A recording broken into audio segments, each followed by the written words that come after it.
There's been quite a bit of backlash against NFL players who protested Donald Trump's statements on Twitter in regard to those who refused to stand during the national anthem. Now, one example of that was when Patriots players decided to kneel instead of stand after Trump's tweets. These are players who just stood for the most of the time and then realized, okay, well, we need to unite and we need to support those who want to kneel. Well, Stephen Pena, who is a public official in Brockton, Massachusetts, said some pretty negative things about Patriot players who joined in on the protest. Now, he's with the Parks and Recreation Commission, and he left a comment on a Facebook story about kneeling Patriot players in which he referred to them as turds for taking a knee during the national anthem. But it gets worse. He says, "Turds, your dumb ass isn't paid to think about politics. Dance, monkey dance." Now, again, this is a public official, right? In Brockton, Massachusetts, he's with Parks and Recreation. He got quite a bit of backlash after he made those statements on a public forum online. And so he just wants to make sure he clarifies what he meant by monkey. He didn't mean for it to be racist. He says it was not meant to be a racist comment, and if it was taken as such, that's regrettable. Okay, so look, there is a small percentage chance that this guy's totally clueless and doesn't know that is a derogatory comment aimed at African Americans a great majority of the time. But even if we grant him that, which I don't, I think that's a small chance that he made an honest mistake. Even if you were to grant him that, though, so your thing is, okay, so if you are an entertainer of any sort, you're my monkey.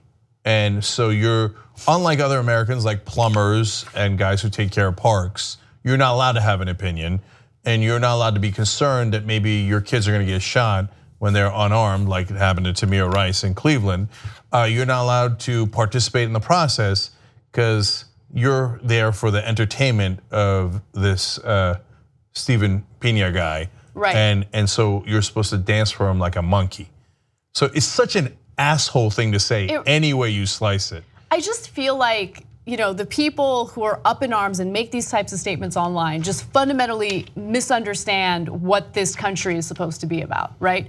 Political activism, political discourse. I mean, that is the heart of democracy, making sure that people feel free to speak their mind and say what they need to say about a particular political issue.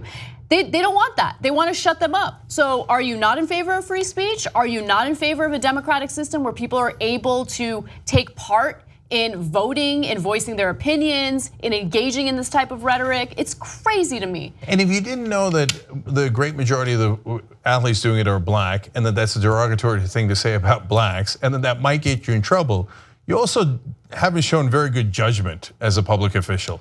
But wait, it's about to get much worse, not for him, but for the next guy. Yes, okay, so then there's the issue of a volunteer fire chief in Pittsburgh.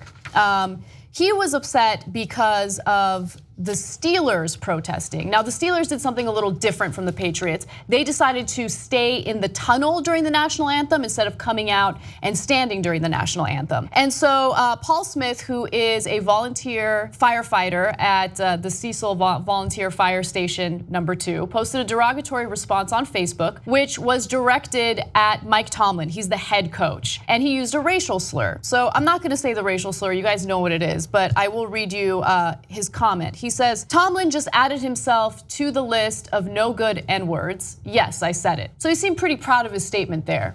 Thought it was bold. So let's pause there for a second before his eventual backpedal, so he doesn't get himself in trouble.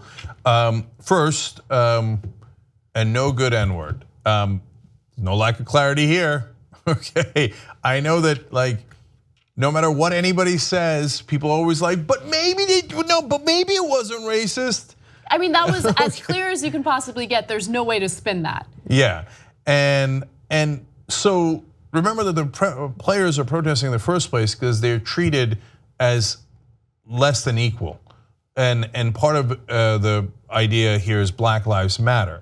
So here's a guy saying, "Oh yeah, you're a no good N-word," so thereby validating the idea that some people think that your life isn't equal. Exactly. And so there's just no lack of clarity. But the second part that's amazing is he's a fire chief, he's a public guy, he says this publicly on Facebook and feels emboldened to say it. Like, it's okay, I can come out of the closet now. And he adds, yes, I said it, take that, you N-words. Now, I mean, what are we supposed to do here? Are we supposed to have understanding for them? It's crazy. So, I mean, what if they're going into a situation where there's a fire in an African American's house? Is he not going to want to rescue them because they're no good N-words? That's right. So that's, look, the reason why these stories matter, and it's not random private citizens, these are public officials. In this case, we're talking about a fire chief. And if he perceives a certain group of people as less than, as not as important, as not as valuable to society, then does that impact the way he does his job? And you're talking about people's lives here, and that's the reason why it really stood out to me. And it was so clear. What he said was clear. There wasn't any, he can't use the same excuse that the initial person that we talked about used, where it's like, oh, I didn't know that monkeys was a negative way to refer to black people. In this case, the N-word is not the way that you should refer to black people. You know that that's offensive, beyond offensive. Yeah, and before we get to his non-apology, he's a fire chief. So whether he does it consciously or maybe just subconsciously, is he less likely to send people into harm's way into a fire, which is their job, right, which is an amazing job, by the way, and my nephew was a volunteer firefighter too, and it's a hell of a job. But is he maybe going to take less of a chance if it's an African American household as opposed to a white household? Well, if he thinks that you're not equal, maybe. And then if your kids die because of, no, we can't have that. That's crazy. So now his non-apology. He says, I am embarrassed at this. I want to apologize. I was frustrated and angry at the Steelers not standing the anthem. This had nothing to do with my fire department. I regret what I said. But here's the thing. There have been countless times where I've been angry, let's say at a story that we're covering. And my initial reaction isn't to talk about their race or say something disparaging about their ethnicity, their race, their background. Have I said offensive things about certain people? Absolutely, but my mind just doesn't go there. The fact that his mind immediately went to no good N-word, I mean, there's no excuse for that. Yeah, so there's 1,000 ways to attack people, and we would know, but attacking them based on their race makes no sense at all. So, and look, here, he says, I regret what I said. Well, hey, Cenk, is that an apology? No, it just means I regret I got in trouble for it. Remember, his original comment was, yeah, I said it. Yeah. And now all of a sudden, oh, I regret what I said because he's embarrassed by it. And then but the thing that annoyed me the most was, I don't want, this had nothing to do with my fire department. Yeah, we know that. We're not putting it on your fire department. We're putting it on you as the fire chief who probably shouldn't be a fire chief. You know why he's saying that? Because he's hiding behind the fire department. Nobody was criticizing your fire department, we were criticizing you. So when you say, I don't want this to be on the fire department, in other words, remember, I'm with the fire department, okay? And it's not fair to blame them. Well, nobody's doing that, so problem solved, okay? So yes, these guys exist, man. And if you're not black, you could be outraged by it, and we're outraged by it, and that shows that you have empathy, and God bless your heart.